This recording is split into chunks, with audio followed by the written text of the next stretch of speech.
अस्सलामुअलैकुम, मैं हूं समर अब्बास। ईरान और अमेरिका के दरमियान जंग ने मशरक़ वस्ता में जारी कशीदगी को एक खतरनाक और फैसलाकुन मोड़ पर पहुंचा दिया है। अमेरिका की मुसलसल 8वीं रात की शदीद बमबारी और ईरान का जवाबी मिसाइल और ड्रोन दिफाई निज़ाम यह जाहिर करता है कि दोनों ममालिक सिफारती हाल से बहुत दूर निकल चुके हैं। उर्दन में 2 अमरीकी फौजियों की हलाकत पर अमरीकी सदर डोनाल्ड ट्रंप ने पेंटागन को ईरान पर पूरी शिद्दत से बमबारी का हुक्म दिया, जिसके बाद अमरीकी सेंट्रल कमांड ने मुसलसल 8वीं रात ईरान पर हमले किए।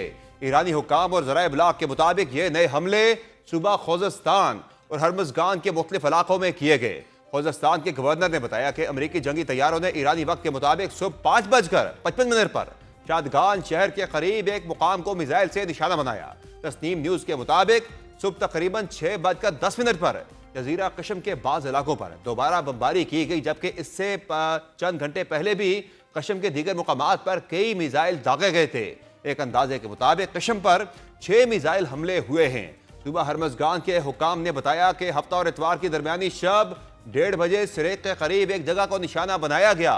इसके अलावा जनूबी ईरान के अहम और स्ट्रेटेजिक बंदरगाही शहरों बंदर अब्बास और बंदर लंगा में भी धमाकों की आवाजें सुनी गई, जो आबनाए हरमुज के करीब वाक़ हैं। इसी दौरान atomic energy organisation of Iran ने दावा किया है कि अमेरिका ने मुल्क के जनूब मगरब में वाक़े ज़ेर तामीर ख़ुवैन जोहरी पावर प्लांट पर हमला किया है। ईरानी तंजीम ने इतवार को जारी बयान में कहा कि अमरीकी अफवाज ने बैनुल अक़वामी क़वानीन की खिलाफ वर्जी करते हुए दार ख़ुवैन जोहरी पावर प्लांट को मुतअद्दिद प्रोजेक्टाइल से निशाना बनाया। तंजीम ने कहा कि दहशतगर्द और मुजरम अमरीकी हुकूमत, जिसकी फितरत बदमुआशी और लाकानूनियत के सिवा कुछ नहीं, ने बैनुल अक़वामी कानून की खिलाफ वर्जी करते हुए एक जारहाना और वहशियाना कार्रवाई की है। इस कार्रवाई के बाद अमरीकी सेंट्रल कमांड ने ऐलान किया कि सदर के हुक्म पर 18 जुलाई की रात ईरान के खिलाफ हमलों का एक और मरहला मुकम्मल किया गया। सेंटकॉम के मुताबिक इस मुसलसल 8वीं रात की कार्रवाई के दौरान ईरानी फौज की साहिली निगरानी के मराकज़, फ़िज़ाई दिफाई तनसीबात, बहरी सलाहियतों और मिसाइल और ड्रोन ज़ख़ीरा गाहों को कामयाबी से निशाना बनाया गया, ताकि ईरान की फौजी सलाहियतों को मजीद कमज़ोर किया जा सके। अमरीकी हुकाम ने बताया कि उर्दन में तैनात अमरीकी दस्तों पर हमलों के जवाब में पासदारान इनकलाब से वाबस्ता फोर्सेस पर फ़िज़ाई हमले किए गए हैं। हुकाम के मुताबिक ये ऑपरेशन अपने दिफा और ख़ित्ते में अमरीकी एहलकारों के तहफ़्फ़ुज़ के लिए किया गया और सिर्फ उन मुकामात और एहलकारों को निशाना बनाया गया जो उन पर हमलों में मुलव्विस थे। अमरीकी हुकाम के मुताबिक ईरान ने गुज़िश्ता 5 दिनों के दौरान उर्दन में अमरीकी अफवाज पर 4 बड़े हमले किए हैं, जिनमें 2 अमरीकी फौजी हलाक और दर्जनों जख्मी हुए, जबकि कई हेलीकॉप्टर्स को भी नुकसान पहुंचा। अमरीकी अखबार न्यूयॉर्क टाइम्स ने अमरीकी हुकाम के हवाले से लिखा है कि यह मुसलसल हमले इस बात का इशारा है कि ईरानी अफवाज के पास न सिर्फ मिसाइलों का वाफर जखीरा मौजूद है, बल्कि अमरीकी फ़िज़ाई दिफाई निज़ाम को चकमा देने की उनकी सलाहियत में भी इजाफा हो चुका है। हुकाम के मुताबिक गुज़िश्ता 5 दिनों के दौरान सबसे पहले ईरानी हमले में किंग फैसल एयरबेस की एक रिहायशी इमारत को निशाना बनाया गया, जिसमें कम अज कम 5 अमरीकी एहलकार जख्मी हुए। दूसरे हमले में मशरकी उर्दन के एक ऐसे अड्डे को निशाना बनाया गया जहां अमरीकी ब्लैक हॉक हेलीकॉप्टर्स मौजूद थे, जिससे कई हेलीकॉप्टर्स को शदीद नुकसान पहुंचा। इसके बाद ईरानी मिसाइलों ने वफाक अल अज़रक एयरबेस को निशाना बनाया, जहां बंकरों में पनाह लेने वाले तकरीबन 20 अमरीकी फौजी जख्मी हुए। ताहम इस हमले में कोई हलाकत नहीं हुई। जुम्मे के रोज इसी अड्डे पर दोबारा हमला किया गया, जिसमें 2 अमरीकी फौजी हलाक और 4 जख्मी हो गए। हुकाम के मुताबिक कुछ एहलकारों को मामूली जख्म आए, जिन्हें तिब्बी मुआयने के बाद दोबारा ड्यूटी पर भेज दिया गया। गुज़िश्ता रोज अमरीकी फौज की सेंट्रल कमांड ने उर्दन में ईरान के बैलिस्टिक मिसाइल हमलों में अपने 2 फौजियों की हलाकत और मुतअद्दिद के जख्मी होने का एतराफ़ किया था। सेंटकॉम के जारी बयान के मुताबिक 17 जुलाई को उर्दन में अमरीकी सेंट्रल कमांड और उसके इत्तेहादी दस्ते ईरानी बैलिस्टिक मिसाइलों और ड्रोन हमलों के खिलाफ दिफा कर रहे थे कि इस दौरान 2 अमरीकी फौजी हलाक हो गए, जबकि एक अमरीकी फौजी ताहाल लापता है। ईरान और अमरीका के दरमियान जारी इस जंग में अब तक मरने वाले अमरीकी फौजियों की कुल तादाद 16 हो गई है। दूसरी जानिब अमरीका के सदर डोनाल्ड ट्रंप ने कहा है कि उन्हें ईरान के अबूरी मुआहदे से दस्तबरदारी की जरा भी परवाह नहीं। अमरीकी cable news network news nation को दिए गए एक मुख्तसर टेलीफोनिक इंटरव्यू में जब उनसे तेहरान के इस ऐलान के बारे में पूछा गया कि वो गुज़िश्ता माह अमेरिका और ईरान के दरमियान दस्तखत होने वाली मुफाहमती यादाश्त की पाबंदी नहीं करेगा, तो ट्रंप ने कहा, मुझे इसकी जरा भी परवाह नहीं।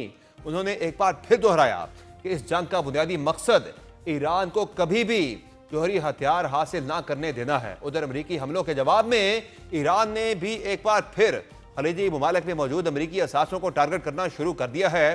तशवीशनाक बात यह है कि ईरान ने इराकी शहर अरबेल पर ड्रोन हमला किया जिसमें 8 एहलकार जख्मी हो गए हैं। इस हमले में ईरानी फौज की जानिब से कुर्द अपोजिशन जमात कुर्दिस्तान फ्रीडम पार्टी के हेडक्वार्टर्स को निशाना बनाया गया। दूसरी तरफ अमरीकी हुकाम ने कहा कि अरबेल में अमरीकी कौंसल खाने के करीब एक ईरानी ड्रोन को मार गिराया गया है। बतौर हिफाजती इक़दामात उर्दन में अमरीकी सिफारत खाने ने कहा है कि उर्दन के जनूबी शहर अक़बा में वाक़ बैनुल-अक़वामी हवाई अड्डे और बंदरगाह को एक खतरे के बायस खाली करा लिया गया है। अमरीकी सिफारत खाने ने एक्स पर जारी बयान में तमाम अमरीकी शहरियों को सख्ती से हिदायत की कि वो एयरपोर्ट और बंदरगाह का सफर करने से गुरेज करें और उर्दनी हुकाम की सिक्योरिटी हिदायत पर अमल करें। दूसरी जानिब उर्दन की सरकारी खबर रसाई एजेंसी ने इस बयान की तरदीद करते हुए कहा है कि उर्दन के हुकाम ने एयरपोर्ट और बंदरगाह खाली करवाने का कोई फैसला नहीं किया। इसके अलावा कुवैत की मुसल्लह अफवाज ने कहा है कि मुल्क का फिजाई दिफाई निज़ाम ईरान की जानिब से दागे गए मिसाइल और ड्रोन्स को नाकाम बनाने के लिए मुसलसल कार्रवाइयाँ कर रहा है। कुवैती फौज के मुताबिक फिजाई दिफाई यूनिट्स मुकम्मल तौर पर मुतहर्रिक हैं और आने वाले मिसाइलों और ड्रोन्स को फिजा में ही तबाह कर रहे हैं। इसी तरह बहरीन की दिफाई फोर्स की जनरल कमांड ने दावा किया है कि ईरान ने एक बार फिर बहरीन में शहरी इलाकों को निशाना बनाने की कोशिश की, ताहम बहरीनी फिजाई दिफाई निज़ाम ने तमाम हमलों को नाकाम बना दिया है। इतवार को बहरीन की दिफाई अफवाज ने एक्स पर अपने अकाउंट पर जारी बयान में कहा कि उनके फिजाई दिफाई निज़ाम ने आला दिफाई सलाहियत का मुजाहरा करते हुए मुतअद्दिद ईरानी मिसाइल और ड्रोन हमलों को फिजा में ही तबाह कर दिया। ये पेशरफ्त ऐसे वक्त में सामने आई है जब खलीजी खित्ते में ईरान और अमेरिका के दरमियान बढ़ती हुई कशीदगी के बायस कई मुमालिक ने अपनी दिफाई तैयारियों में इजाफा कर दिया है। दूसरी जानिब ईरान ने अपनाए हुर्मुज पर भी अपनी अजारादारी और हकमियत को मजीद मुस्तहकम करना शुरू कर दिया है। ईरानी पासरान इनकलाब की बहरिया ने दावा किया है कि अपनाए हुर्मुज में 4 जहाज़ों ने हिदायत की खिलाफ वर्जी करते हुए गैर महफूज रास्ते से गुजरने की कोशिश की, जिनमें से 2 को रोक दिया गया जबकि दीगर 2 जहाज़ों ने खुद ही अपना सफर रोक दिया। पासरान ने अपने बयान में कहा कि 4 जहाज़ों ने अमरीकी हिमायत के साथ अपनाए हुर्मुज से गैर महफूज रास्ते के जरिए गुजरने और वहां से निकलने की कोशिश की। बयान के मुताबिक इन जहाज़ों ने अपने नेविगेशन सिस्टम्स बंद कर दिए और अपने हुर्मुज में पासरान की कंट्रोल बेस की वार्निंग्स को नजरअंदाज किया। पासरान के मुताबिक उनमें से 2 जहाज एक हादसे का शिकार होकर अपनी जगह रुक गए जबकि बाकी 2 जहाज़ों ने गैर महफूज रास्ते पर आगे बढ़ने से गुरेज किया। पासरान की बहरिया ने दावा किया है कि उसे अपने हुर्मुज पर मुकम्मल कंट्रोल हासिल है और सिर्फ वही रास्ता महफूज है जिसका बाज़ाब्ता तौर पर ऐलान किया गया है। पासरान ने खबरदार किया है कि जो जहाज अमरीकी प्रोपेगेंडे के जेर असर आकर अपने हुर्मुज में गैर महफूज रास्ते में दाखिल होंगे वो लाजिमन किसी हादसे का शिकार होंगे। इसके अलावा पासरान इनकलाब ने एक ही दिन में 2 अमरीकी MQ-9 ड्रोन मार गिराने का दावा भी किया है। तर्जुमान ईरानी अफवाज के मुताबिक एक ड्रोन बुशहर और दूसरा अहवाज में दिफाई निज़ाम के जरिए मार गिराया गया। जुमेरात को भी ईरानी पासरान इनकलाब ने एक अमरीकी ड्रोन को मुल्क की हदूद में दाखिल होने पर मार गिराया था। दूसरी जानिब रूसी मीडिया ने दावा किया है कि ईरान ने अमरीकी मिसाइल दिफाई निज़ाम का तोड़ निकाल लिया है। रिपोर्ट के मुताबिक ईरान ने अमरीकी अहदाफ को इंतहाई दुरुस्तगी से निशाना बनाया। ईरान के नए मिसाइल इंतहाई तेज रफ्तारी से हदफ की जानिब बढ़ते हैं और उसे निशाना बनाने से पहले ही पोजीशंस को मुख्तलिफ अंदाज से तब्दील करते हैं। पेंटागन इस बात पर तशवीश में मुब्तला है कि तेहरान किस तरह हसास अहदाफ को इतनी दुरुस्तगी से निशाना बना रहा है। वॉल स्ट्रीट जर्नल ने दावा किया है कि रूस ने ईरान को हसास इंटेलिजेंस मालूमात फराहम की हैं। दिफाई इक़दाम के अलावा ईरान और अमेरिका के दरमियान जुबानी जंग भी तेज होती जा रही है। गुज़िश्ता रोज ईरानी सुप्रीम लीडर मुज्तबा खामनेई का बयान सामने आया जिससे बज़ाहिर ये मालूम होता है कि ईरान और अमेरिका के दरमियान मुफाहमती याददाश्त और मुज़ाकरात का अमल अब मुकम्मल तौर पर खत्म हो चुका है और एक बार फिर जंग का बाकायदा आगाज हो गया है। ईरान के सरकारी नशियाती इदारे के मुताबिक अपने तहरीरी बयान में ईरानी सुप्रीम लीडर मुज्तबा खामनेई ने कहा कि ईरान के साथ मुआहिदे की बार बार खिलाफ वर्जी से जाहिर होता है कि अमरीकी सदर के दस्तखत बेवुक़्त और बेमानी हैं। उनका कहना था कि एक बार फिर अमरीका ने अपना हकीकी चेहरा दुनिया के सामने जाहिर कर दिया है। जराइम और वादा खिलाफियों का ये स्याह बाब अमरीका की बेईमानी, गैर माकूल रवैये, नाकाबिले एतमाद होने और बदनीयती का एक और नाकाबिले तरदीद सबूत है। उन्होंने कहा कि जबर, अमराना तर्ज अमल और जुल्म अमरीका के नजरिए और पॉलिसी का लाजमी हिस्सा है। मुज्तबा खामनेई ने कहा कि अमरीका की जानिब से दोनों सदूर के दरमियान तय पाने वाली मुफाहमती यादाश्त की बार बार खिलाफ वर्जियों ने एक बार फिर यह बुनियादी हकीकत वाज़ेह कर दी है कि अमरीकी सदर के दस्तखत बिल्कुल बेवुक़्त हैं और उनकी कोई हैसियत नहीं। ईरानी सुप्रीम लीडर ने मजीद कहा कि अमरीका तनाज़े को मजीद बढ़ाने की कोशिश कर रहा है, जिसके नतीजे में उसे मजीद भारी कीमत और जिल्लत उठाना पड़ेगी। अमेरिका को यह जान लेना चाहिए कि ईरान ने उसके लिए ऐसे सबक तैयार कर रखे हैं, इन्हें वो कभी फरामोश नहीं कर सकेगा। उनका कहना था कि इस नाजुक मरहले पर सबसे अहम तकाजा यह है कि हर सतह पर कौमी यकजहती को बरकरार रखा जाए। ईरानी अवाम और हुक्काम बाहमी इख्तलाफात से इजतनाब करें, अवाम अपने रहनुमा पर भरोसा कायम रखें। उन्होंने कहा कि अमेरिका जंगें फैलाना चाहता है, इस पर भरोसा नहीं किया जा सकता क्योंकि गुरूर, खुदपसंदी और खूनख्वारी अमरीकी वतीरा है। इस बयान के बाद ईरानी पार्लियामेंट के स्पीकर और चीफ मुज़ाकरातकार बाकिर कालिबाफ ने एक्स पर जारी बयान में ईरानी अवाम से कहा कि मुल्क पर अमरीकी हमलों के दौरान इत्तेहाद बरकरार रखना इंतहाई अहम है। कालिबाफ ने कहा कि मुकद्दस इत्तेहाद पर कायम रहना महज एक अखलाकी या समाजी सिफारिश नहीं है, बल्कि दुश्मन के खिलाफ जिद्दोजहद के मैदान में फतह के लिए एक लाजमी शर्त है। उनका मजीद कहना था कि रहबर मौज़म इनकलाब के इस मजहबी और कौमी हुक्म की अतात को इस कौमी मुज़ाहमत और मुल्क के नज़्म व नस्क में अपने तारीखी किरदार का एक अहम हिस्सा समझना चाहिए। इसके अलावा ईरान के ख़त्मुल अंबिया सेंट्रल हेडक्वार्टर्स के कमांडर मेजर जनरल अली अब्दुल्लाही ने अमेरिका को खबरदार करते हुए कहा है कि किसी भी जारहियत चावेशियाना इक़दाम का ईरानी मुसल्लह अफवाज फैसला कुन और तबाह कुन जवाब देगी।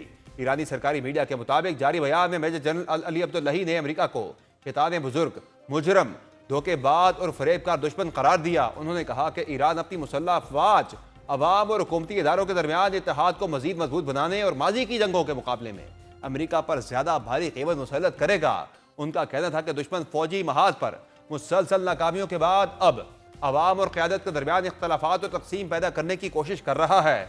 मेजर जनरल अली अब्दुल्लाही ने मजीद कहा कि हमारे अजीज मुल्क की दिफाई ताकत ईरान के शुमाल से जनूब और मशरक से मगरब तक बहादुर कौम के अमन और सलामती की मजबूत जमानत है। दूसरी जानिब खित्ते में बढ़ती हुई कशीदगी को कम करने के लिए इक़दामात और मुतालबात भी सामने आ रहे हैं। अहम बात यह है कि ईरान की जानिब से हालिया जंग में बार बार निशाना बनने वाले मुत्तहिदा अरब अमारात ने भी कशीदगी खत्म करने और मुज़ाकरात की जानिब जाने का मुतालबा किया है। खरीजी मीडिया के मुताबिक मुत्तहिदा अरब अमारात की वजारत खारजा की जानिब से जारी बयान में कहा गया है कि शहरी इंफ्रास्ट्रक्चर पर किया जाने वाला कोई भी हमला बैनुल अक़वामी कानून की खिलाफ वर्जी है और किसी भी सूरत हाल में काबिल कबूल या जायज़ नहीं है। हालिया सूरत हाल पर शदीद तशवीश जाहिर करते हुए मुत्तहिदा अरब अमारात ने जोर दिया कि अपना हरमुज़ में महफूज और बिला रोक टोक नेविगेशन यकीनी बनाई जाए।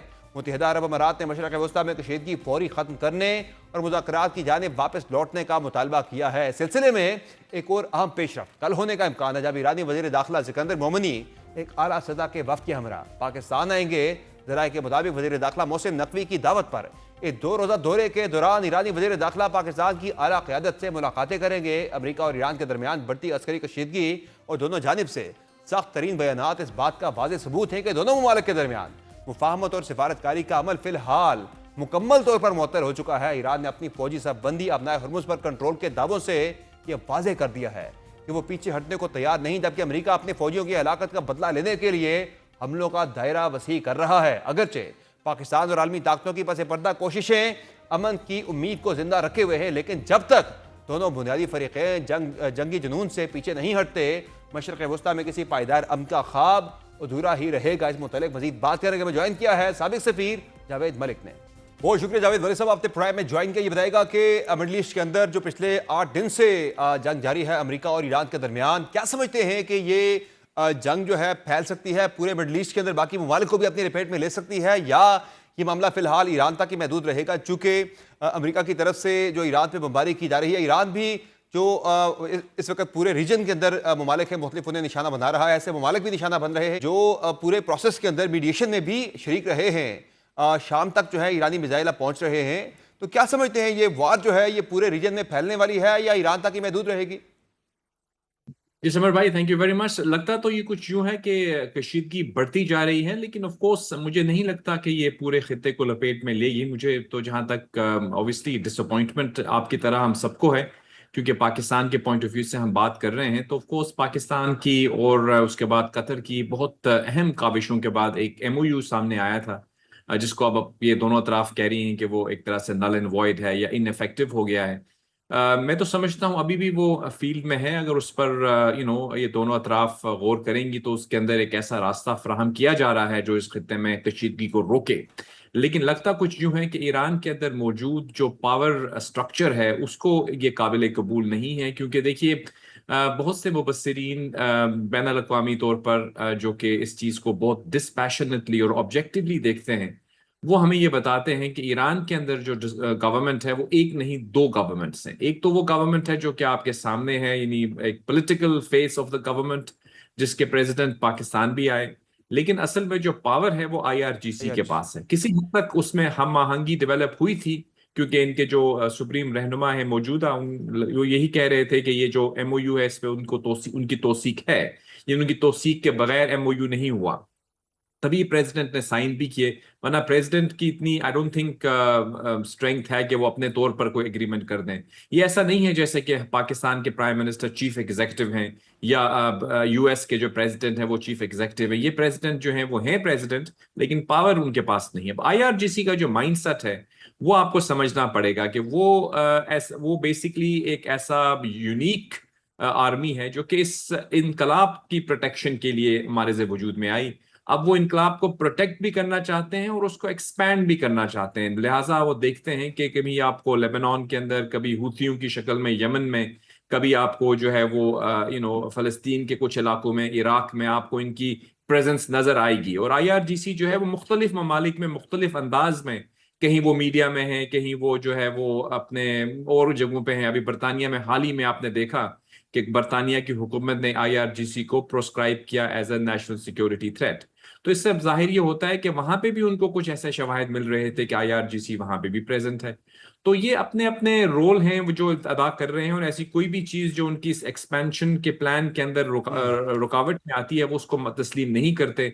लिहाजा यही एक चीज है जिसको बहुत से मुबसरीन समझ रहे हैं, जिसको जहन में रखते हुए उन्होंने फिर हमला करना मुनासिब समझा ऐसी शिप्स के ऊपर, जिनमें आपने खुद कहा कि एक ऐसी शिप्स भी थी उन ममालिक की जो तो खुद मीडिएशन करवा रहे हैं। तो लिहाजा क्योंकि एक मंतकी तौर पर समझ नहीं आती कि एक मुल्क के प्रेसिडेंट अगर एक एमओयू पे साइन करते हैं जो एक अमन का रास्ता दिखाता है, फिर आप कोई तोजी निकाल लें कि वहां इंटरप्रिटेशन इस क्लॉज की ऐसी होती थी, ऐसी होती थी। चलें ठीक है, अगर आप एक मिनट के लिए तस्वुर कर भी लें कि कोई इंटरप्रिटेशन में ईरान को जो उनकी उसकी अंडरस्टैंडिंग सही। थी वो डिफरेंट थी, तो उसका बेहतरीन तरीका तो समर भाई आप भी मानेंगे कि यही था कि वो मीडिएटर से बात करते। वो कहते देखिए ये शिप्स जो जा रही हैं इन पे हमें तहफ्फुज है, हम इसको आप मुख्तलिफ अंदाज में डील कीजिए। ये तो कोई तरीका नहीं था कि आप उन पे हमला करते, एक नहीं दो नहीं, लगातार हमले करते। और फिर बात वहां पे भी नहीं रुकी। अब तमाम मुस्लिम ममालिक जो उस खित्ते में हैं उन पे वो हमलावर हैं, चाहे वो कुवैत हो, चाहे बहरीन हो, चाहे जॉर्डन हो, तो ये चाहे इवन तो ये जी देख रहे हैं सऊदी जावेद साहब, अरेबिया जब जैसे मुकद्दस मकाम जब पे ये भी वो पहला हमला राउंड हुआ होता है। था उसमें इन ममालिक पे जब ईरान की तरफ से अमरीकी बेसिस पे या दीगर उनकी अहदाफ पे निशाना जब बनाया गया था उन्हें, तो इन ममालिक ने रिस्ट्रेंट शो किया, जवाबी वार ईरान पर नहीं किया। कुछ ममालिक के हवाले से रिपोर्ट्स आई थी कि उन्होंने शिरकत की, लेकिन वो कंफर्म नहीं हुई थी कहीं से भी। ये बताइएगा कि अब क्या लग रहा है आपको, ईरान जो एसिमेट्रिक वॉर इस वक्त रीजन के अंदर जो है वो एक्सपैंड कर रहा है, आपको लग रहा है कि दीगर गल्फ कंट्रीज जो हैं अब वो मजीद रिस्ट्रेंट शो नहीं करेंगे और वो भी हिट बैक करेंगे ईरान पे, या फिलहाल चूंकि वहाँ पे जो मिलिट्री टारगेट्स हैं, अमेरिकन बेसिस हैं, उन्हें हिट किया जा रहा है, तो वो इसलिए मुल्क जो है वो अटैक नहीं करेंगे, उन्हें खतरा है कि ईरान फिर जो है उनके बाकी शहरी इलाकों पे अटैक शुरू कर देगा? तो क्या लग रहा है आपको, ये बढ़ेगा मामला या फिर महदूद ही रहेगा अमेरिकन बेसिस तक? देखिए देखिए अभी जहां जहां तक सवाल है गल्फ ममालिक का, तो उन्होंने बहुत सारी स्ट्रेटेजिक पेशेंस का मुजाहरा किया है। इसका मतलब ये नहीं कि वो इसके लिए यानी वो इसको लेते ही चले जाएंगे। गल्फ ममालिक की अवलीन तरजीह तो ये है कि वो अपने मुल्क को एक इकोनॉमिक प्रॉस्पेरिटी की तरफ लेकर जाना चाहते हैं। जंग करना उनके डीएनए में नहीं है, लेकिन अगर उन पर जंग थोपी जाती है तो फिर वो फुली केपेबल हैं उसको डील करने के लिए। ये भी लोगों की खाम ख्याली है कि शायद गल्फ ममालिक जो है उनकी जो टेक्नोलॉजीज और जो इन्वेस्टमेंट्स उन्होंने अपने डिफेंस में की हैं वो स्टेट ऑफ द आर्ट हैं। इसी के नतीजे में आपने देखा होगा कि ईरान की तरफ से किए गए 95% हमले जो हैं वो नाकाम हुए हैं। बस वो टारगेट करते हैं कुछ जगहों पे और झूठी खबरें लोग फैला देते हैं कि फलां जगह लग गया, फलां जगह लग गया, हालांकि उसमें से 90% झूठ होता है। ऑफ कोर्स एक थ्रेट जरूर होती है जब इस किस्म के हॉस्टाइल ड्रोन जो हैं वो आपके ऊपर हमला आवर हों, लेकिन गल्फ ममालिक मेरी नजर में रिस्ट्रेंट का मुजाहरा जरूर करेंगे, लेकिन एक हद तक ही वो कर सकेंगे। क्योंकि ऑफ कोर्स अब आप देख रहे हैं कि सऊदी अरेबिया की अगर आप बात कीजिए तो पाकिस्तान और सऊदी अरेबिया का जो है वो एक डिफेंस पैक्ट है। हमें इल्म है कि पाकिस्तान ने भी एक तरह से नापसंदीदगी का इजहार किया है, कंडेम किया है हूथियों की तरफ से सऊदी अरेबिया पे किया गया हमला। बिल्कुल ऐसे ही अगर ये हमले जारी रहते हैं तो मैं समझता हूं कि वो जो मीडिएटर, एक को तो उन्होंने हमला ही कर दिया कतर के ऊपर, लेकिन अब पाकिस्तान के लिए मुश्किल पैदा हो रही है कि पाकिस्तान की भी जो ताल्लुकात हैं, आप जानते हैं, सऊदी अरेबिया के साथ भी हैं, बाकी तमाम ममालिक के साथ, कुवैत के साथ, यूएई के साथ, बहरीन के साथ, यानी 7 मिलियन पाकिस्तानी भी इस मुल्क में रहते हैं। और अभी हाल ही में आपने देखा होगा, जो स्टेट बैंक ने रिपोर्ट दी है आपको, आपके मुल्क से बाहर रहने वाले जो पाकिस्तानी हैं, उनसे, उनकी तरफ से भेजा हुआ जो ज़र मुबादला है वो आपकी एक्सपोर्ट से भी ज्यादा है। यानी सही। हमारा मुल्क, पूरा मुल्क मिलके जो एक्सपोर्ट करता है, उससे ज्यादा जो है फॉरेन एक्सचेंज वो हमें ओवरसीज पाकिस्तानीज भेजते हैं। इन ओवरसीज पाकिस्तानीज का सबसे बहुत बड़ी तादाद जो है वो गल्फ ममालिक में है। तो ऑब्वियसली पाकिस्तान के इंटरेस्ट भी हैं वहां पे, इन्वेस्टमेंट भी सही। वहां से आती है, तो तो ये मुश्किल है। जी जी। जी जावेद अख्तर साहब, एक तरफ तो कल ईरान ने ये ऐलान किया था कि जो एमओयू हुआ था, इस्लामाबाद एमओयू, उस पर अमल दरामद जो है ईरान ने मुअत्तल कर दिया है। तो अमेरिकन प्रेसिडेंट का भी एक इंटरव्यू आया जिसमें उन्होंने कहा कि मुझे इस चीज़ की परवाह नहीं है, मैं बिल्कुल केयर नहीं करता कि उन्होंने मुअत्तल कर दिया। यानी कि वो भी आप एग्रेसिव आने की बात कर रहे हैं, वो भी इशारा दे रहे हैं कि वो मजीद स्ट्रांगली हिट बैक करेंगे ईरान के खिलाफ, मजीद जो है वो जारहाना इकदाम उठाएंगे।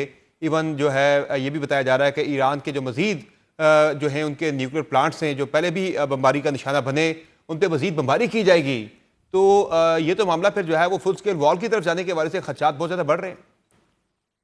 जी बिल्कुल, समर भाई आपने बिल्कुल सही कहा, क्योंकि अमेरिका की तरफ से जो इस वक्त जो पॉलिसी मेकर्स हैं, मेरी कुछ लोगों से बात भी हुई है वॉशिंगटन में जो मीडिया से इन्वॉल्व हैं, वो बताते हैं कि देखिए अमेरिका के अंदर भी ये परसेप्शन है कि हमने एमओयू, ओब्वियसली वो सिंसियर थे, उनका ये असेसमेंट है कि वो प्रेसिडेंट ट्रंप चाहते थे कि इस मसले का हल जो है वो मुज़ाकरात के जरिए हो, इसलिए वो उन्होंने आउट ऑफ द वे जाकर पाकिस्तान को भी और कतर को भी एक पूरा मौका मिला 4 महीने का कि इस मामले को तय करें, और पाकिस्तान ने और कतर ने डिलीवर किया।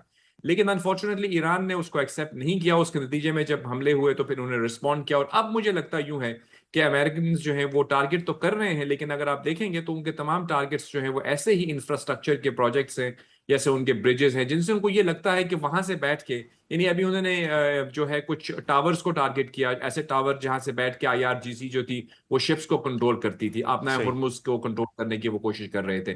तो मुझे लगता यह है कि जो अमेरिकन पॉलिसी मेकर्स हैं अभी, उनके क्योंकि कुछ जानी माली नुकसान भी हुआ है, तो वो ये समझते हैं कि अब हमारी जो पेशेंस है वो लबरेज हो चुकी है, उसका पैमाना सही। लबरेज हो दो चुका है, और वो अमेरिकन ये जो है वो समझते हैं कल कि हलाक भी हुए हैं ईरान और को 8 के डिफैंग करीब करना। जख्मी भी हुए हैं। तो जिसकी वजह से ये लग रहा है कि ये लड़ाई मजीद बढ़ सकती है। तो हफ्ता मजीद अगर ये लड़ाई चलती है एम्बेसडर साहब, तो ये तो फिर लगता है कि हालात वही 1 महीने पहले वाली सूरत हाल पर चले जाएंगे। ग्लोबल ट्रेड जो है वो बिल्कुल जब स्टैंड स्टिल पर जाएगी तो पाकिस्तान के ऊपर तो उसका बड़ा इंपैक्ट आना है, बाकी पूरी दुनिया पर भी आना है, जाहिर है।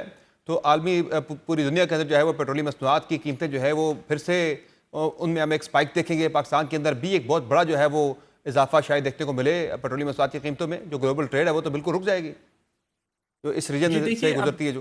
जी जी, जो पॉलिसी मेकर्स और मिलिट्री स्ट्रेटेजिस्ट अमेरिका की तरफ से, उनकी ऑफ कोर्स कोशिश यही होगी, अगर वो इसको फुल स्केल वॉर की तरफ जाते हैं तो ये प्रोलॉन्ग ना हो, यानी they will have to be decisive in their actions. ऐसा नहीं होगा कि 2 मिसाइल ये मारेंगे, 4 उधर से आएंगे, फिर 6 ये मारेंगे। मुझे लगता है जो भी एक्शन होगा वो डिसाइसिव होगा। दे विल, आई मीन, इनकी इनकी गोल्स यही होंगी कि वो ईरान को इनकेपेबल कर दें कि वो दोबारा से कोई हमले कर सके। और उन्होंने बिल्कुल क्लियरली कहा है, इवन अगर उनके आप जो पीट हेक्सेथ हैं या जितने भी उनके इस वक्त मिलिट्री के साथ इन्वॉल्व लोग हैं, पेंटागन है, सेंटकॉम है, वो ये कह रहे हैं कि स्टेट ऑफ हॉर्मुज को हम कंप्लीटली कंट्रोल कर लेंगे और हम ईरान को पीछे पुश कर देंगे। तो उनका तो यही गोल है। मुझे नहीं लगता कि अनफॉर्चुनेटली, अगर हम जितना भी, ऑब्वियसली एक इमोशंस होते हैं वो अपनी जगह पे हैं, लेकिन रियलिस्टिकली अगर आप देखें तो ठीक है, कुछ उनके पास ड्रोन्स वगैरह हैं, वो हमला कर पाएंगे, लेकिन ईरान के पास ना ही कोई एयरफोर्स है, ना ही उनके पास कोई नेवी है। ग्राउंड फोर्सेस का जहां तक ताल्लुक है, आप जानते हैं आज के दौर में जो मिलिट्री, जो मॉडर्न वॉरफेयर है, उसमें ग्राउंड ट्रूप्स तो इन्वॉल्व ही नहीं होती। इवन आप यूक्रेन रशिया वॉर देख लें, वहां पे भी देख लें, ये टेक्नोलॉजी इतनी सुपीरियर है अमेरिका के पास कि वो अगर उसको यूटिलाइज करेंगे तो बहुत सारे मुबस्सिरीन यही समझते हैं कि उनको कुछ कुछ दिन लगेंगे, लेकिन वो न्यूट्रलाइज कर पाएंगे ईरान को, और उसके बाद फिर ईरान के पास ज्यादा ऑप्शंस नहीं बचेंगे। सही। ऑब्वियसली अगर वो कोई ऐसे हमले शुरू कर देते हैं खित्ते में, तो वो अनफॉर्चुनेट है, अल्लाह करे ऐसा ना करें, क्योंकि सही। वो एक तरह से फिर इस खित्ते को अपने तरफ अगर जंग में घसीटना चाहें। बट मुझे लगता नहीं है कि ऐसा होगा, क्योंकि जितने भी लोग हैं ये 4-5 माह में अगर और कुछ नहीं हुआ तो इतना मौका उनको जरूर मिला है कि वो तमाम जो पॉसिबल आउटकम्स हैं उनको एवेल्युएट करने के बाद ही कोई हमला करेंगे। ऐसा नहीं करेंगे कि वो करें सही। और फिर वो दे कॉट अनगार्डेड। तो उम्मीद अभी भी ऑब्वियसली वन होप्स कि ऐसा ना हो, लेकिन अगर होता है तो it will be I think decisive action, not really some kind of a prolonged another 4 months of war. लेकिन उम्मीद यही है कि बहुत जल्द जो है डिप्लोमेसी ऐसा के ना हो। ज़रिए इस मसले का कोई ना कोई जो है वो हल निकाल लिया जाएगा ताकि ये जंग मज़ीद ना फैले। यही ईरान इंशाल्लाह। अमेरिका दोनों के मुफाद में भी है, ये पूरे मिडल ईस्ट के मुफाद में भी है और पूरी दुनिया के मुफाद में भी यही है कि ये जंग किसी भी तरह से रुके। बहुत शुक्रिया सही। जावेद मलिक साहब, आपने प्राइम में कीमती वक्त दिया। नाज़रीन, प्राइम में एक मुख्तसर ब्रेक लेंगे, ब्रेक से वापस आएंगे, एक और अहम इशू के हवाले से बात होगी। हमारे साथ रहिएगा।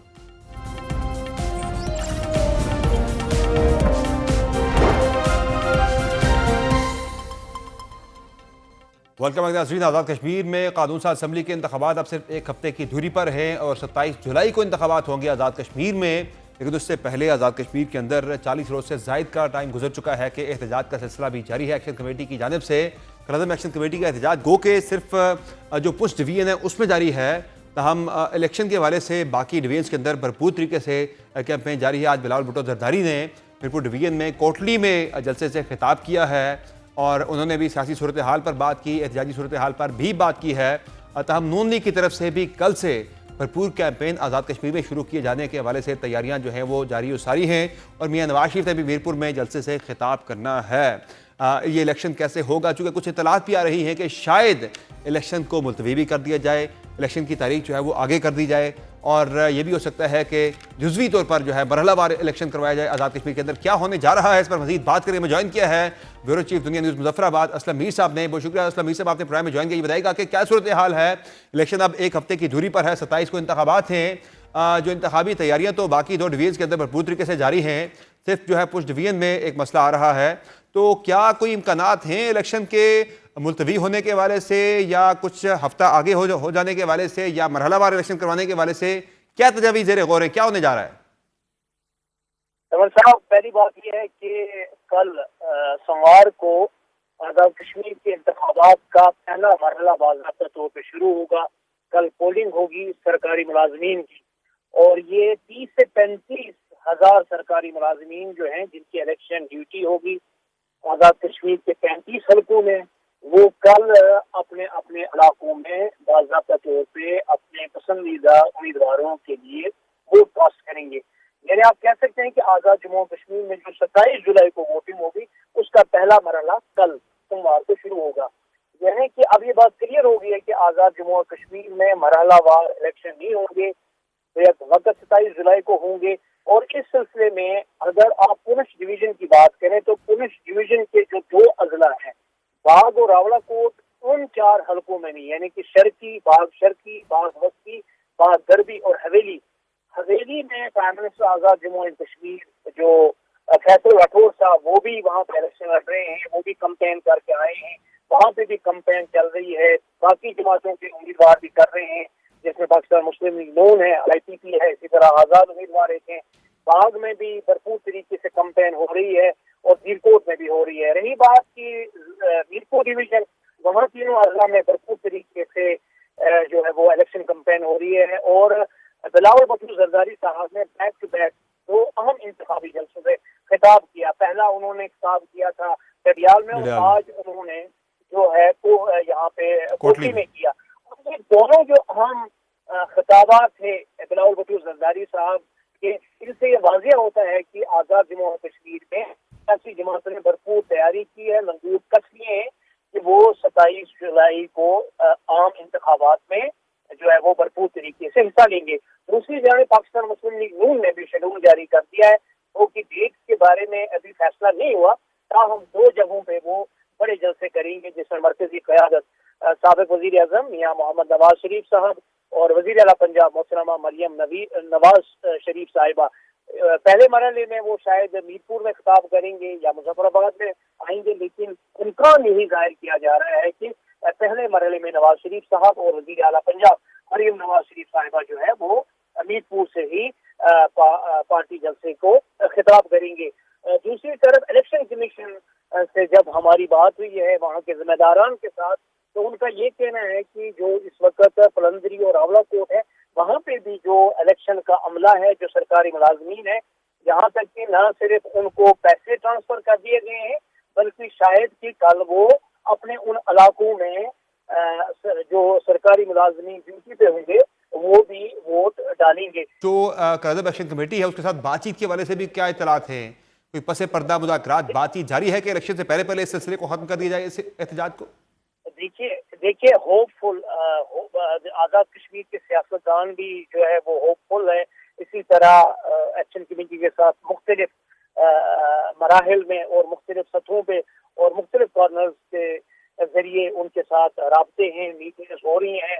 उसमें इलाके के जो है अमायदीन है वो भी उनके साथ राब्ते में हैं, सियासी लोग भी राब्ते में हैं, और भी जो उनके दोस्त हैं, जो उनके खारखा हैं या जिनके साथ उनके राब्ते हैं, कलदम अवामी एक्शन कमेटी के जो लोग हैं।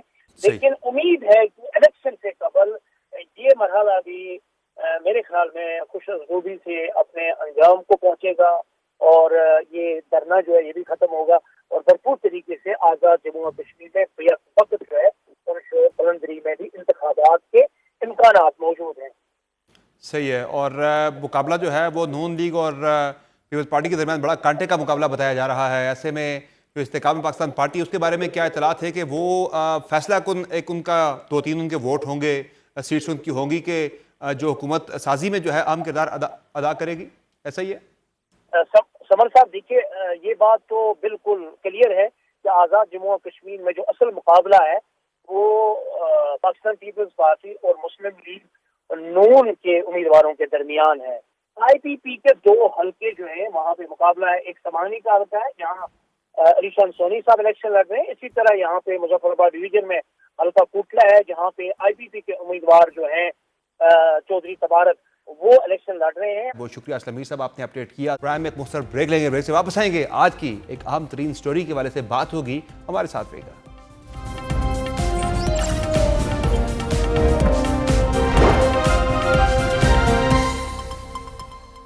अर्जेंटीना अपने एजाज का दिफा करेगा या स्पेन फुटबॉल की दुनिया पर हुक्मरानी करेगा? फैसला आज रात फाइनल में होगा। अमेरिका, कनाडा और मैक्सिको में मुश्तरका तौर पर मुनक्कद होने वाले फीफा वर्ल्ड कप 2026 का सबसे बड़ा मुकाबला। फाइनल मैच आज रात न्यू जर्सी के मैट लाइफ स्टेडियम में दिफाई चैंपियन अर्जेंटीना और यूरो चैंपियन स्पेन के दरमियान खेला जाएगा।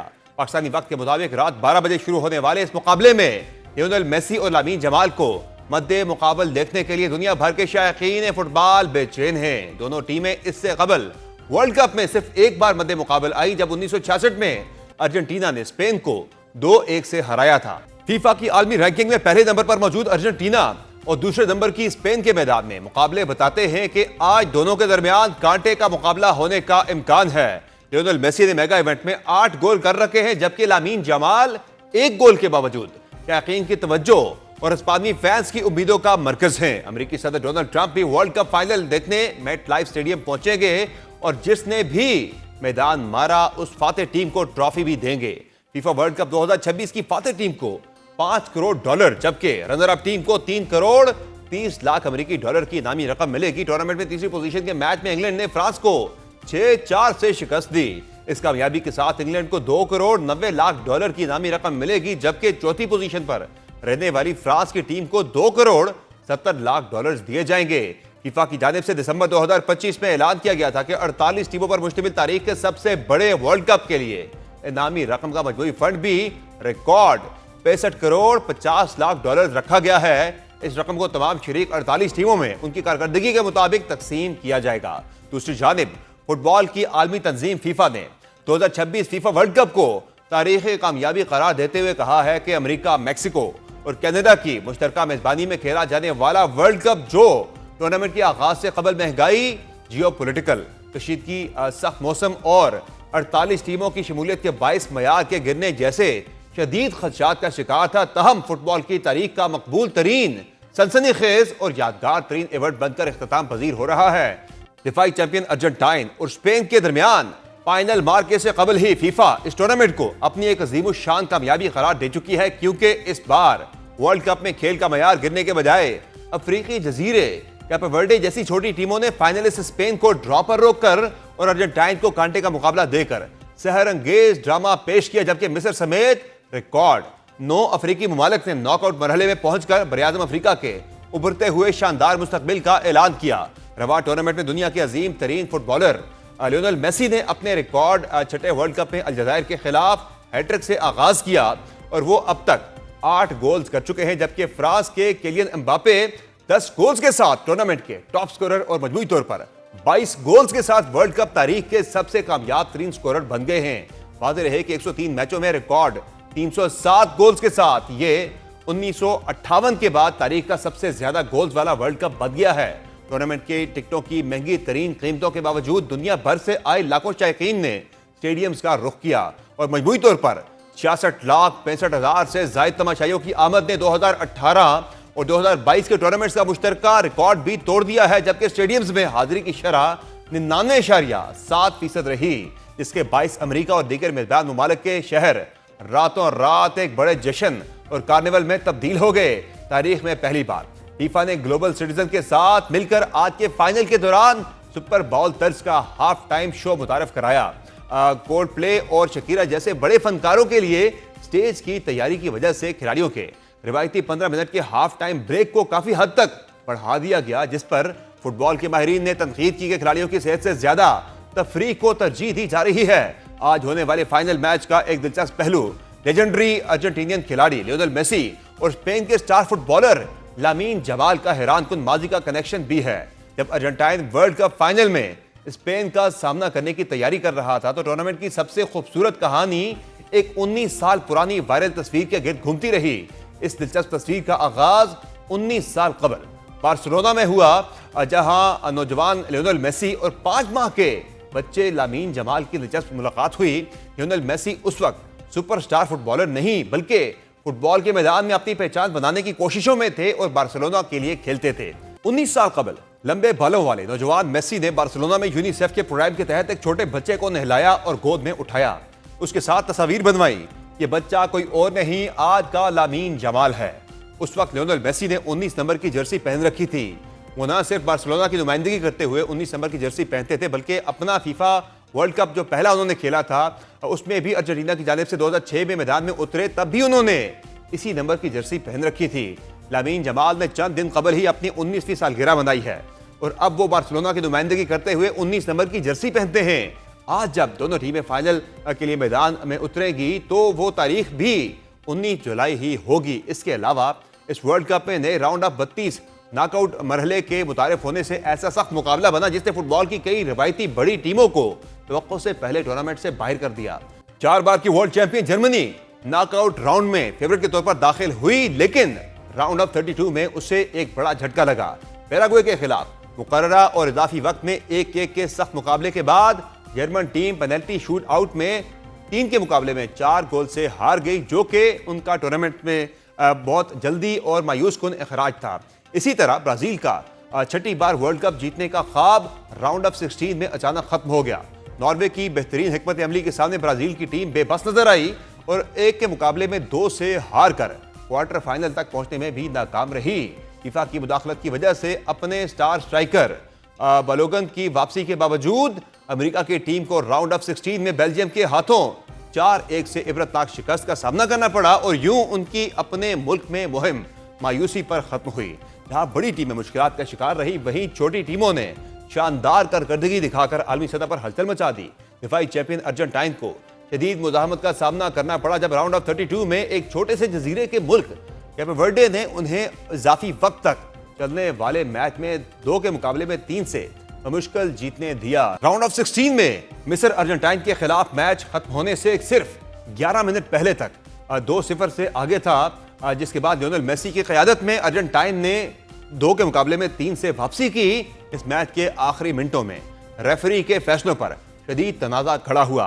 गुज़िश्ता शब तीसरी पोजीशन के प्ले ऑफ मैच में 2 यूरोपीय पावर हाउसेस के दरमियान वर्ल्ड कप की तारीख का एक बेहद अफरा तफरी से भरपूर मैच खेला गया। इंग्लैंड ने फ्रांस के दिफा को मुकम्मल तौर पर तबाह करते हुए 4 के मुकाबले में 6 गोल से फतह हासिल की, जिसने किलियन एम्बापे की शानदार कारकर्दगी के बावजूद फ्रांसीसी टीम की दिफाई कमजोरियों को बेनकाब किया।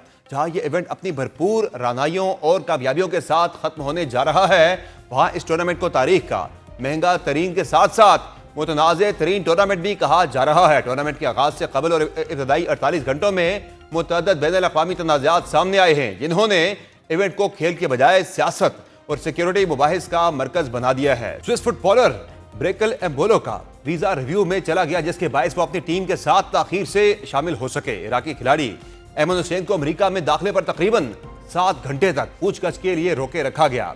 ईरान की कौमी टीम को भी वीजा मसाइल का सामना करना पड़ा और अमेरिकी कौंसल खाने में कई दिन तक कार्रवाई जारी रही, जबकि 15 अफराद को वीजा ही जारी नहीं किया गया।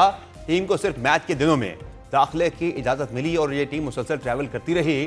सोमाली रेफरी उमर अब्दुल कादिर अरतान जायज वीजा होने के बावजूद अमेरिका में दाखिले की इजाजत ना मिलने के बायस वर्ल्ड कप में हिस्सा ना ले सके। अमेरिकी सदर डोनाल्ड ट्रंप की इंतजामिया के एक एहलकार ने बगैर कोई सबूत फराहम किए दावा किया कि अरतान को दहशतगर्द तंजीमों के मुश्तबा अरकान से रवाबत की वजह से दाखिले से रोका गया। तहम अरतान एक इंतहाई मुअज़्ज़ज़ रेफरी हैं और उन्हें 2025 में कन्फेडरेशन ऑफ अफ्रीकन फुटबॉल का साल का बेहतरीन मर्द ऑफिशियल करार दिया गया था। सेनेगाल टीम के स्टाफ को सख्त तलाशी के दौरान जूते उतारने पर मजबूर किया गया, जिस पर नस्ली इम्तियाज के इल्जामात सामने आए। उज़्बेकिस्तान की टीम की तलाशी बम सूंघने वाले कुत्तों से ली गई, जिसकी वीडियोस भी वायरल हुई। इसके अलावा ये world cup on the field कई मुतनाज़ फैसलों की वजह से याद रखा जाएगा। इस फुटबॉल वर्ल्ड कप की तारीख के एक मुतनाज़ तरीन फैसले में अमरीकी फॉरवर्ड फुलारिन बालोगन को बोस्निया हर्ज़ेगोविना के खिलाफ राउंड ऑफ 32 के मैच में सीधा रेड कार्ड दिखाया गया। लेकिन अमेरिकी सदर डोनाल्ड ट्रंप और फीफा के सदर जियानी इन्फेंटिनो के दरमियान मुबैना राब्तों के बाद फीफा ने मुदाखलत करते हुए खुदकार मुअत्तली को खत्म कर दिया, जिससे बालोगन को राउंड ऑफ 16 में खेलने की इजाजत तो मिल गई। ताहम बेल्जियम के हाथों अमेरिका को 4-1 से शिकस्त पर फुटबॉल शौकीन ने खूब खुशी भी मनाई। अहम बात यह है कि दिसंबर में वर्ल्ड कप फाइनल ड्रॉ की तकरीब के दौरान इन्फेंटिनो ने सदर ट्रंप को अपनी नौयत का पहला अमन इनाम दिया, जो कि इंतहाई मुतनाज़ इक़दाम था। इसके अलावा फीफा को टिकटों की कीमतों के लिए गैर महदूद डायनामिक प्राइसिंग मॉडल लागू करने पर शदीद कानूनी दबाव का सामना करना पड़ा। न्यू जर्सी स्टेडियम में आज होने वाले फाइनल के लिए टिकटों की कीमतें 6,000 से $11,000 तक पहुंच गई हैं। इसके अलावा इस वर्ल्ड कप में एक बार फिर वीडियो असिस्टेंट रेफरी यानी VAR के फैसलों पर खूब बहस हुई। बिलखुसूस दिफाई चैंपियन अर्जेंटीना और कप्तान लियोनेल मेसी से मुताल्लिक फैसलों पर सोशल मीडिया पर ये दावे किए जा रहे हैं कि टीम को ज्यादा फायदा पहुंचाया जा रहा है, जिसे VAR अर्जेंटीना का नाम दे रहे हैं। आलमी खबरसा इदारे की जानिब से मुरतब किए गए VAR आदाद शुमार के मुताबिक ग्रुप मरहले से लेकर राउंड ऑफ 16 तक अर्जेंटीना की टीम उन टीमों में दूसरे नंबर पर रही जिन्हें VAR से सबसे ज्यादा फायदा मिला। आदाद शुमार के मुताबिक अर्जेंटीना के हक में VAR मुदाखलत की शरह फी 100 फाउल्स 6.7 रही, जबकि उसके खिलाफ कोई VAR फैसला नहीं आया। इस फहरिस्त में मैक्सिको पहले नंबर पर रहा, जिसके हक में शरह 7.8% रही। दूसरी जानिब क्रोएशिया वो टीम रही जिसे VAR फैसलों में सबसे ज्यादा नुकसान उठाना पड़ा। क्रोएशिया के हक में कोई VAR फैसला नहीं आया, जबकि उसके खिलाफ शरह 6.5% रही। अर्जेंटीना के खिलाफ इल्जामात की वजह कई मुतनाज़ा फैसले भी बने हैं। मिस्र के खिलाफ राउंड ऑफ 16 मैच में मिस्र का एक गोल VAR मुदाखलत के बाद मनसूख कर दिया गया, जिस पर मिस्री टीम ने एतराज किया। इसी तरह अलजायर के खिलाफ मैच में लियोनेल मेसी के एक सख्त टैकल पर भी बहस हुई, जिसमें कई अफराद का ख्याल था कि उन्हें सुर्ख कार्ड मिलना चाहिए था, लेकिन रेफरी ने कोई कार्ड जारी नहीं किया। इसके अलावा इस वर्ल्ड कप में डिसिप्लिन से मुतालिक फाउल्स करने में अर्जेंटीना सरे फहरिस्त रही। तहम येलो कार्ड्स की तादाद के एतबार से वो सरे फहरिस्त नहीं।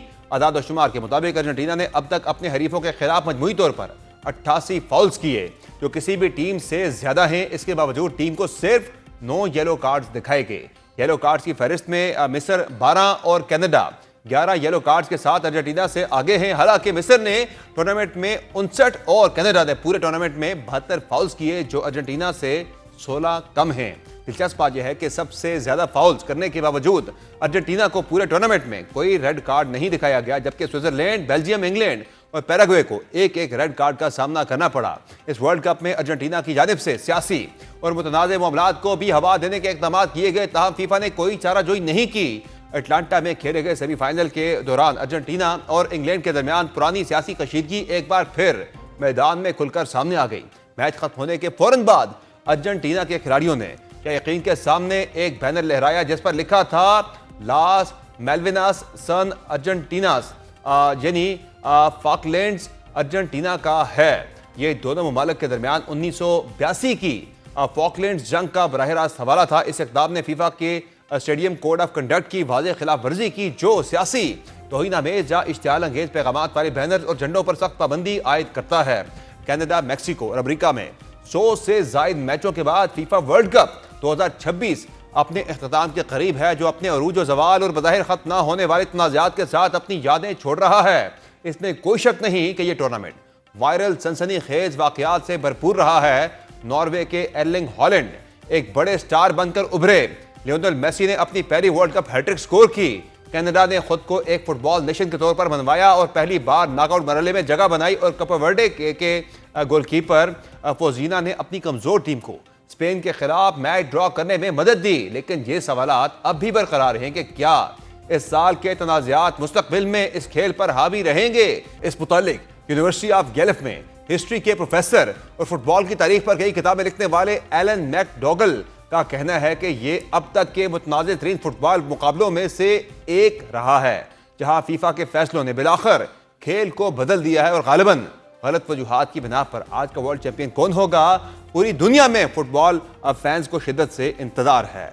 आज के प्रोग्राम में इतना ही, इजाजत दीजिए, अल्लाह हाफिज।